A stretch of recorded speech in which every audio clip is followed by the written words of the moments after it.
मूसा अलैहिस्सलाम बेचारे परेशान हैं। इतने में एक मूसा अलैहिस्सलाम का हमदर्द और खैरखा आया और उसने कहा, या मूसा इन्नल मला यअतमिरून बिका लियक्तुलूका, ऐ मूसा दरबार फिरौन में फैसला हो चुका है, तुम्हें उस किब्ती के बदले सजाए मौत दी जाएगी। फखरुज मिन्हा, जितना जल्दी हो सके तुम मिस्र छोड़ के निकल जाओ, शहर छोड़ के भाग जाओ, वरना जान के लाले पड़ जाएंगे, खत्म कर दिए जाओगे। अब मूसा अलैहिस्सलाम मिस्र छोड़ के जा रहे हैं। कहां पहुंचते हैं? मदियन पहुंचते हैं।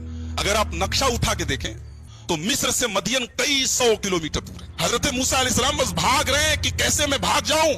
भागते भागते भागते भागते कई 100 किलोमीटर सहराओं में रेगिस्तानों की खाक छानते हुए हजरत मूसा अलैहिस्सलाम मदियन पहुंचते। अब वहां पहुंचे तो एक पेड़ के नीचे आराम करने के लिए, सुस्ताने के लिए मूसा अलैहिस्सलाम बैठे हुए। लंबा सफर करके आए, न खाया है, न पिया है, न कोई पूछने वाला है, बेचारे थके मांदे बैठे हुए। वहीं पर एक कुआं था, कुएं से लोग अपनी अपनी बकरियों को पानी पिला रहे थे। मूसा अलैहिस्सलाम ने देखा कि सारे लोग अपनी अपनी बकरियों को पानी पिला रहे हैं, लेकिन दो औरतें वहां पे खड़ी हैं, वो अपनी बकरियों को लेके किनारे खड़ी हैं। बकरियां बिल्कुल प्यासी हैं, बेचैन बनी हुई हैं, लेकिन वो औरतें किनारे खड़ी हैं। तो मूसा अलैहिस्सलाम पहुंचे, पूछा, मां खत्बुकुमा, क्या बात है, तुम दोनों यहाँ क्यों खड़ी हो? वो कुएं के पास भीड़ लगी है, वहां जाके पानी पिलाओ, ये दूर क्यों खड़ी हो? तो उन दोनों लड़कियों ने जवाब दिया, उन दोनों औरतों ने जवाब दिया, ला नस्की हत्ता युस्दिर अर्रिआउ व अबूना शैखुन कबीर। कहा कि आप देख नहीं रहे मर्दों की भीड़ लगी है, हमें पसंद नहीं है कि हम मर्दों की भीड़ में धक्का खा के जाके अपनी बकरियों को पानी पिलाएं, ये हमारी गैरत गवारा नहीं करती। और ये भी सुन लीजिए, वह अबूना शैखुन कबीर, हमारा बाप बहुत बूढ़ा है, हमारा बाप इस लायक नहीं है कि हमारी बकरियों को पानी पिला सके, इसलिए मजबूरी में हमें घर से बाहर निकलना पड़ा है, वरना हमें ये काम पसंद नहीं। हमारी माओ बहनों को सबक मिला कि मुसलमान औरत की शान नहीं है कि मर्दों की भीड़ में धक्का खाए। मुसलमान औरत की शान, एक हयादार औरत की शान नहीं है कि मर्दों की मजलिसों में और मर्दों की जमघटों में जाके उनसे कंधे से कंधा मिलाकर चले। ये एक हयादार और एक गैरत वाली औरत की शान। और ये भी पता चला कि औरत घर से तभी निकले जब कोई जरूरी काम हो। उन दोनों लड़कियों ने कहा, वह अबूना शैखुन कबीर, हमारा बाप बहुत बूढ़ा है, बीमार है, इसलिए हमें यह काम करना पड़ा है, वरना यह काम हमारा नहीं है, यह काम मर्दों का है। मूसा अलैहिस्सलाम ने देखा कि बेचारी दोनों औरतें, दोनों लड़कियां इतनी शर्मदार और हयादार हैं। उन्होंने फौरन उनकी मदद की। बॉडी बिल्डर तो ही हट्टे कट्टे थे, फौरन आगे गए बकरियों को लेकर, हटो हटो। वहां पहुंचे कुएं के पास और कुएं के ऊपर बहुत बड़ा सा पत्थर रखा था। मूसा अलैहिस्सलाम ने अकेले पत्थर उठाया, पानी खींचा, बकरियों को पानी पिलाया और उन दोनों औरतों से कहा कि आप लोग अपनी बकरियां लेके चले जाए। भूखे हैं, प्यासे हैं, एक बार ये नहीं कहा कि मैंने तुम्हारा ये काम किया है, चल के मुझे कुछ नाश्ता पानी करा दो, मुझे कुछ खिला पिला दो। एक बात पता चली कि मुसलमान किसी के काम आए, किसी की मदद करे तो बदले और शुक्रिया का मुतालबा न करे। इस उम्मीद में ना रहे कि वो मेरा शुक्रिया अदा करेगा तब मैं काम करूंगा, मुझे बदला देगा तब काम करूंगा। मुसलमान बगैर किसी रिवार्ड के, बगैर किसी बदले के, बगैर किसी शुक्रिया के नेकी करे। कहते ना, नेकी कर दरिया में डाल, ये मुसलमान की शान होनी चाहिए। ये मूसा की सुन्नत है। उन दोनों लड़कियों की मदद की, पलट के पूछा भी नहीं कि मुझे कुछ खिला दो, कई दिन से भूखा प्यासा 800 किलोमीटर का सफर करके आ रहा हूं, कहीं कुछ खाने को नहीं मिला है, कुछ मुझे खिला दो, पलट के पूछा भी नहीं। दोनों लड़कियों की मदद करने के बाद मूसा फिर अपनी जगह वापस आते हैं, उसी पेड़ के नीचे बैठ जाते हैं और अल्लाह की बारगाह में दुआ करते, रब्ब इन्नी लिमा अंज़लत इलैया मिन खैरिन फकीर। ऐ अल्लाह, मैं तेरे करम का मोहताज हूं, परवरदिगार, तेरी रहमत का मोहताज हूं अल्लाह, शहर से दूर हूं। कहा मूसा महलों में, महल में परवरिश हुई है, नाज़ो नैम में परवरिश हुई है, आराम और आज के जमाने के हिसाब से हम कह सकते हैं लग्जरी लाइफ गुजारी है उन्होंने, ऐशो आराम की जिंदगी गुजारी है। और आज हजारों किलोमीटर का सफर तय करके सहराओं की खाक छान के आए हैं और आज ये हालत है कि मूसा को कोई एक अनाज का एक दाना पूछने को तैयार है। कहते अल्लाह, मैं तेरे करम का मोहताज हूं परवरदिगार। अभी मूसा ने दुआ की, अल्लाह ने फौरन दुआ कबूल की। एक नुक्ता मिला कि अगर आप चाहते हैं कि आपकी दुआ कबूल हो तो किसी गरीब और किसी मजबूर के काम आ जाओ, किसी गरीब की मदद कर दो, किसी गरीब को सदका कर दो और उसके बाद अल्लाह से दुआ करो, अल्लाह दुआ कबूल कर लेगा। अगर चाहते हो कि दुआ कबूल हो जाए तो कोई नेकी करो, कोई अच्छा काम करो, किसी के काम आ जाओ और फिर दुआ करो, अल्लाह दुआ कबूल करे। मूसा ने दुआ की, अल्लाह ने फौरन दुआ कबूल की। फजाअत इहदाहुमा तमशी अला इस्तिहयाइन, उन दोनों लड़कियों में से एक लड़की चली आई। और चलने का अंदाज भी कुरान ने बयान किया कि दोनों लड़कियों में से एक लड़की आई और वो जो चल रही है, कुरान कह रहा है शर्माते हुए चल रही है। एक औरत के चलने के अंदाज से पता चल जाता है कि ये बेहया है कि हयादार है। औरत की चाल भी उसकी शर्म और हया का पता देती है। दोनों लड़कियां जब साथ में थी तो कुरान ने उनकी शर्म और हया का जिक्र नहीं किया।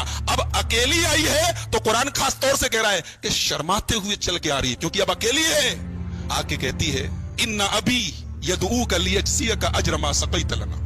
हमारे अब्बा आपको बुला रहे हैं, कह रहे हैं कि आपने हमारी मदद की, हमारी बकरियों को पानी पिलाया है, हमारे अब्बा आपको कुछ इनाम देना चाहते हैं, कुछ बदला देना चाहते हैं। आज क्या होता है, अगर कोई आदमी फ्री में हमारा कोई काम कर दे तो ये तो उसका बड़प्पन है कि उसने फ्री में कर दिया। हमारा क्या कर्तव्य था, हमारा फर्ज क्या था कि हम अपनी तरफ से कुछ इनाम दे दें।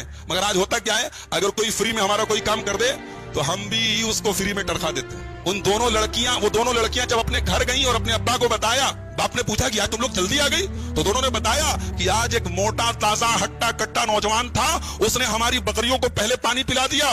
तो बाप ने कहा कि एक काम करो, उसको बुला के लाओ, हम उसको कुछ इनाम देना चाहते हैं। पता ये चला कि अगर आपके कोई काम आए तो आप भी उसकी मदद कीजिए, हो सके तो बदला दीजिए। बहुत सारे लोगों को मैंने देखा कि अगर कोई उनके साथ भलाई करे तो बस जज़ाकल्लाह खैर कह के टरखा देते हैं। अरे अल्लाह अल्लाह आपका भला करे। अरे अपनी तरफ से कुछ उसका भी भला करो मेरे भाई। तो मूसा अलैहिस्सलाम भूखे प्यासे बेचारे हैं, लड़की आई, बोली अब्बा हमारे बुला रहे हैं। मूसा ने कहा ठीक है आप आगे चलिए, मैं पीछे रहता हूँ। अब वो लड़की चल रही है, मूसा अलैहिस्सलाम पीछे पीछे चल, पलट के एक बार उस लड़की को देख भी नहीं रहे। लड़की घर पहुंची। वो लड़की किसकी लड़की थी? हजरत शुएब की लड़की थी। अब ये शुएब कौन थे?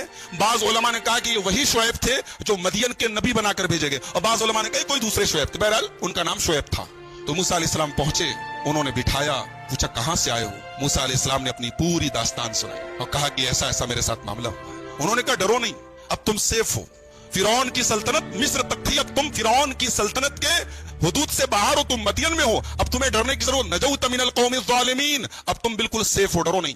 वमिन औज़ारिल लज़ीना युदिल्लूनहुम बिग़ैरि इल्मिन, और ये उनका भी बोझ उठाएंगे जिनको ये गुमराह किया करते थे इल्म ना होने की वजह से। ये जितनी कब्रें हैं, जितनी मज़ारें हैं, ये जितने शिर्क के आस्ताने हैं, अल्लाह की कसम ये जहालत की वजह से आबाद हैं। जिस दिन लोगों को इल्म हो जाए कुरान और हदीस का, ये सब दुकानें बंद हो जाए। अल्लाह ने फरमाया ये गुमराह पीर, ये दूसरों को गुमराह करने वाले पीर, ये अपने गुनाहों का बोझ भी उठाएंगे और अपने मुरीदों का बोझ भी उठाएंगे। यहां कोई ये ना समझे कि हमारे पीर साहब हमारा गुनाह उठा लेंगे, हम बरी हो जाएंगे। वो मुरीद, उस पीर की पैरवी करने वाला गुमराह मुरीद, वो भी जहन्नम में जाएगा, और उसका पीर जिसने उसको बहकाया था और गुमराह किया था वो भी जहन्नम में जाएगा। अल्लाह ने उनकी इस बुराई को नशा करार दिया है। सकरा, सकरा के माने नशा। इसका मतलब ये हुआ कि जब कोई बुराई नशा बन जाए, जब कोई बुराई इस लेवल पर पहुंच जाए कि नशा बन जाए, तब उस बुराई को छोड़ना बहुत मुश्किल होता है, और उसके बाद फिर अल्लाह के अज़ाब का इंतजार करना। हजरत लूत अलैहिस्सलाम की कौम इस बुराई में इस कदर लिप्त हो चुकी थी, मुब्तला हो चुकी थी कि अल्लाह ताला ने उनको नशा करार दिया। फरमाया लअम्रुका इन्नहुम लफी सकरतिहिम यामहून। ऐ नबी, वो अपने बुराई के नशे में अंधे हो चुके थे, वो मानने वाले नहीं थे, अब उनके ऊपर अज़ाब ही की जरूरत थी।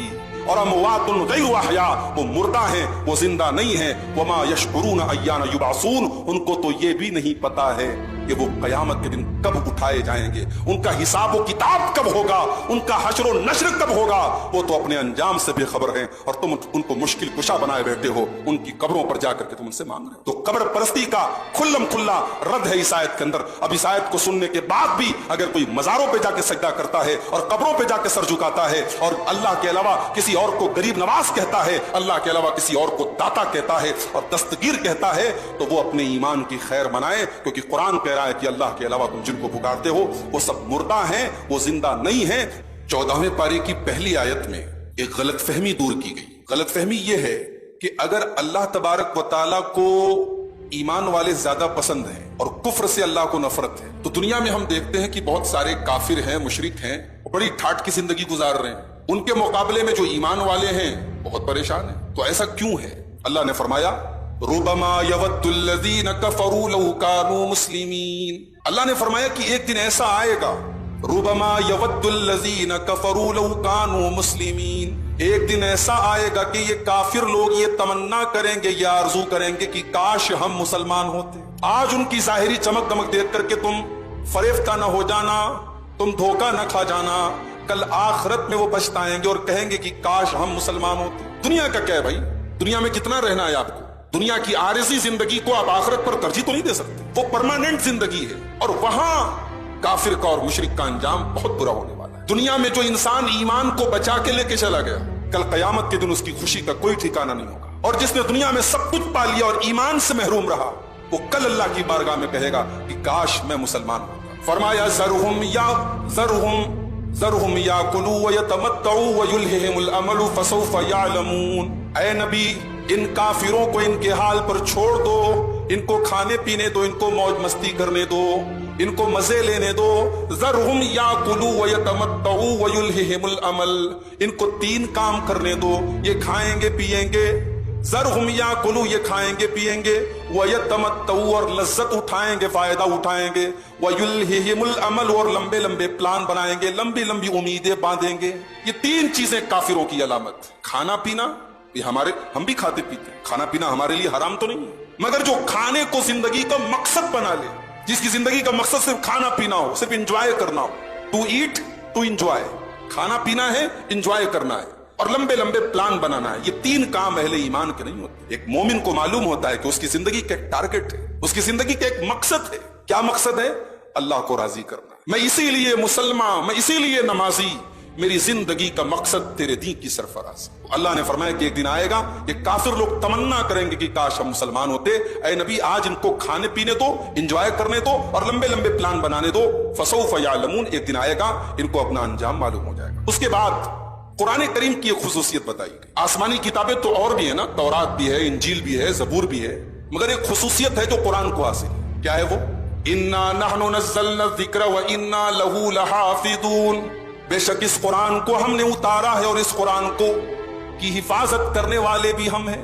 ساری دنیا مل کر کے اس قرآن کے نسخوں کو جلا ڈالے، قرآن کو مٹی میں دفن کر دے، تب بھی 4-5 سال کا بچہ جو قرآن کا حافظ ہے وہ کھڑا ہو کر کے الحمدللہ رب العالمین سے لے کر کے من الجنۃ والناس تک پورا قرآن پھر سنا دے گا۔ یہ ہے اللہ کی حفاظت کا سسٹم، یہ حفاظت اللہ نے رکھی ہے، دنیا کی کسی اور کتاب میں یہ مثال نہیں ملتی کہ اتنی۔ ایک تو بھائی ہم ہندوستانیوں کے لیے تو عربی ظاہر فورن لینگویج ہے نا، ہماری مادری زبان تو نہیں ہے، ہماری زبان بھی نہیں ہے۔ ہمارا 5 سال کا بچہ جو عربی زبان نہیں جانتا وہ قرآن 114 سورتیں 6000 سے اوپر کی آیتیں یاد کر لیتا ہے، اور ایسا یاد کرتا ہے کہ ایسا نہیں ہے کہ ملتا جلتا چل جائے گا، ایکزیکٹ یاد کرتا ہے۔ اس کو جو یاد کرایا جاتا ہے ایکزیکٹ یاد کرایا جاتا ہے۔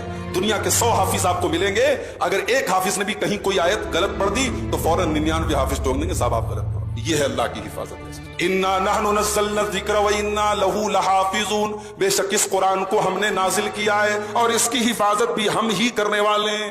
اب ایک سوال یہ پیدا ہوا کہ تورات بھی تو اللہ نے نازل کی، انجیل بھی اللہ نے نازل کی، زبور بھی اللہ نے نازل کی، قرآن سیف ہے، یہ کتابیں سیف کیوں نہیں ہیں؟ تورات میں تبدیلی کیسے ہو گئی؟ انجیل میں چینجنگ کیسے ہو گئی؟ اس کا جواب یہ ہے کہ قرآن کی حفاظت اللہ نے اپنے ذمہ لی، تورات کی حفاظت اللہ نے یہودیوں کے علماء کو سونپ دی۔ اللہ نے اس بات کا ذکر کیا سورہ مائدہ کی آیت نمبر 44۔ اللہ نے فرمایا انا انزلنا التوراۃ فیہا ھدی ونور، بے شک ہم نے تورات کو اتارا ہے، اس کے اندر ہدایت اور روشنی ہے۔ یحکم بہا النبیون الذین اسلموا، اسی تورات کے مطابق وہ اللہ کے انبیاء فیصلہ کریں گے جو اللہ کے فرما بردار ہیں۔ للذین ہادوا، یہودیوں کے بارے میں فیصلہ کریں گے۔ والربانیون والاحبار، اور اس تورات کے مطابق جو اللہ والے لوگ ہیں اور جو یہودیوں کے علماء ہیں وہ بھی فیصلہ کریں گے۔ بما استحفظوا من کتاب اللہ، کیونکہ ان کو اللہ کی کتاب کی حفاظت کی ذمہ داری دی گئی ہے۔ تورات کی